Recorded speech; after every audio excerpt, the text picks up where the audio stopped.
Stéphane Ravier, bonsoir. Bonsoir. Sénateur reconquête des Bouches-du-Rhône, vous êtes sur ce plateau car vous avez cette semaine été condamné en appel à 6 mois de prison. Pas encore. Pas encore en appel, vous allez faire appel. Voilà, c'était ma question, je suis allée trop vite. 6 mois de prison avec sursis, 10 000 € d'amende, 1 an d'inéligibilité pour avoir fait embaucher votre fils aux espaces verts de la ville. C'est ce qui vous est reproché. On a envie de comprendre cette histoire. Vous dites, il a répondu à une candidature.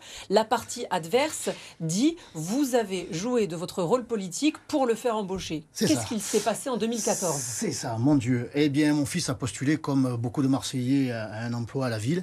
Et il a suivi la procédure, la même procédure que les autres, et il a été retenu. Voilà, je ne suis pas à l'origine de l'embauche, et je ne suis absolument pas intervenu pour qu'il soit favorisé. Qu'avais-je à offrir à monsieur le maire et à la majorité en place, qui étaient les seuls décideurs? C'est en politique, rien n'est gratuit. Si j'avais demandé une faveur pour mon fils, eh bien je l'aurais payé, je ne l'aurais pas payé en monnaie sonnante et trébuchante, je l'aurais payé sans doute en mettant un genou à terre sur le plan politique. J'aurais sans doute dû moins critiquer le maire. Or, j'ai été un opposant farouche à la politique menée par Jean-Claude Gaudin jusqu'au bout. Donc, toutes ces accusations, eh bien, sont, je dirais, sans fondement. Elles viennent essentiellement de mon ancienne directrice de cabinet qui a été virée par Madame Dangio, celle qui m'a succédé, et une éviction à laquelle je ne me suis évidemment pas opposé. Elle avait promis qu'elle se vengerait. Elle essaie de le faire. La vérité, c'est que qui s'est saisi de l'affaire? C'est le parquet lui-même. Et on le sait très bien que le parquet n'est pas indépendant, qu'il dépend directement du ministère de la Justice, dirigé par M. Dupond-Moretti, qui ne cache pas sa haine, non seulement du camp national, mais je dirais de ma personne en particulier, car je le croise chaque mercredi au Sénat. Et si vous saviez à quel point il manifeste sa haine à mon égard par le regard, vous voyez, on dirait qu'il a face à lui un super délinquant. Encore que si j'étais un super délinquant, il me regarderait avec les yeux doux, parce que pour lui, il n'est de délinquants que de militants patriotes. Voilà, la réalité, c'est que je suis la cible, une fois de plus, d'accusations. On essaie de m'accrocher une casserole comme ça, quelques temps avant les élections. On ne supporte pas que je sois sur le podium. Vous savez qu'il y a eu un sondage au mois de décembre qui me place sur le podium dans le cœur des Marseillais. Eh bien, on ne le supporte pas. On ne supporte pas qu'il y ait un candidat de rupture qui démontre au quotidien qu'il est sur le terrain. Vous savez... On va reprendre, je me permets juste, on va reprendre ce qui est dit dans ce dossier de la partie adverse. Vous avez rencontré Claude Bertrand à cette époque de l'embauche de votre fils. Oui, je l'ai dit. Est-ce que c'est vrai ou pas? Et qu'est-ce que vous lui avez dit? Je l'ai dit au tribunal. Je ne l'ai pas rencontré dans son bureau. L'ancien directeur de cabinet de Jean-Claude Gaudin. Je ne l'ai pas rencontré dans son bureau, dans un échange, dans une attitude de monnayer quoi que ce soit. Je l'ai abordé avant un conseil municipal, devant tout le monde, pour lui demander comment il fallait faire. Pas pour obtenir un emploi, comment il fallait faire. Voilà. C'est tout ce que j'ai entrepris comme démarche auprès de Claude Bertrand. Et il n'a, me semble-t-il, pas dit autre chose. C'est ça la réalité. Encore une fois... Pour qu'on comprenne bien, vous lui avez demandé ce qu'il fallait faire, pourquoi? Quelle était la démarche? Quelle était la démarche pour postuler aux espaces verts. Pas pour obtenir, pour postuler.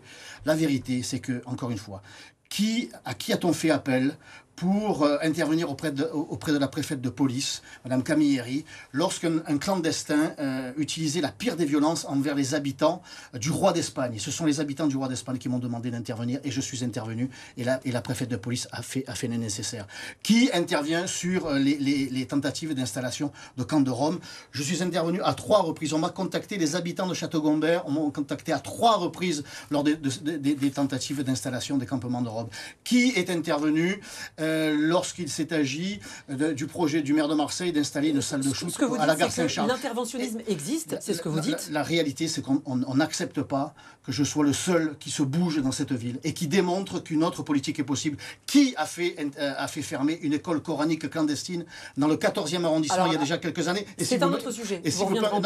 La réalité, c'est que qui a fait fermer une école coranique dans le 15e? Qui a fait interdire une conférence islamiste qui devait se tenir à Marseille? C'est votre serviteur, et uniquement votre serviteur de Marseille d'abord, aucun autre. Donc on ne le supporte pas, que je puisse démontrer qu'on est sur le terrain quand on est élu et qu'on puisse avoir des résultats. Ce sont des accusations fortes.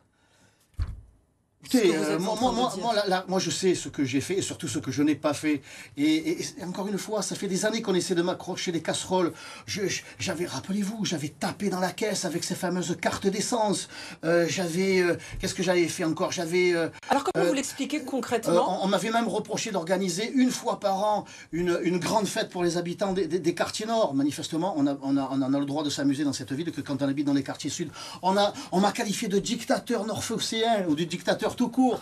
On m'en a tellement fait. On m'a même condamné pour avoir exposé une crèche provençale dans la mairie de secteur. Pour revenir à cette embauche, voilà, parce qu'il nous reste très très peu de temps sur ce qui vous est reproché. Vous allez faire appel? Quelle est la prochaine étape? Bien sûr que je vais faire appel. Bien sûr que je vais faire appel. Alors ça sera dans 6 mois, 8 mois, 10 mois. Alors certains me disent, mais vous ne devriez pas, vous devriez accepter la sentence, 1 an d'inéligibilité, comme ça vous pouvez vous présenter à la mairie de Marseille. C'est de mon honneur dont il s'agit. C'est pas du calendrier électoral. Donc moi, je défends mon honneur, j'affirme que les accusations qui sont portées contre moi sont fausses, et je suis sûr que la Cour d'appel, qui est une autre juridiction, qui fonctionne autrement, qui va au fond, eh bien, me rendra cet honneur. Est-ce que vous affirmez sur ce plateau que vous n'avez pas fait pression contre qui que ce soit pour appuyer la candidature d'une manière ou d'une autre de votre fils en 2014? Pour faire pression, faut-il en avoir les moyens? Vous savez de qui on parle? De Claude Bertrand. De Claude Bertrand et de Jean-Claude Gaudin, les grands Manitou de la mairie de Marseille. Stéphane Ravier, maire de secteur, qui n'a aucun pouvoir sur quoi que ce soit. Je n'ai fait de pression sur personne, je n'ai absolument rien demandé. La vérité, c'est que l'on veut m'empêcher de servir les Marseillais. C'est ça que l'on veut. Les arrangements politiques, ça existe. Mais je n'ai aucun arrangement, chère madame. Monsieur Bertrand, je l'ai su, a essayé de me dézinguer quand il y a eu une sorte d'agitation dans ma majorité de secteur. Il s'est renseigné pour savoir s'il était possible de se débarrasser de moi. Je n'ai aucun arrangement. Là, je n'en ai ni le pouvoir, ni l'envie, parce que je voulais rester, et ce que je suis encore, un homme libre.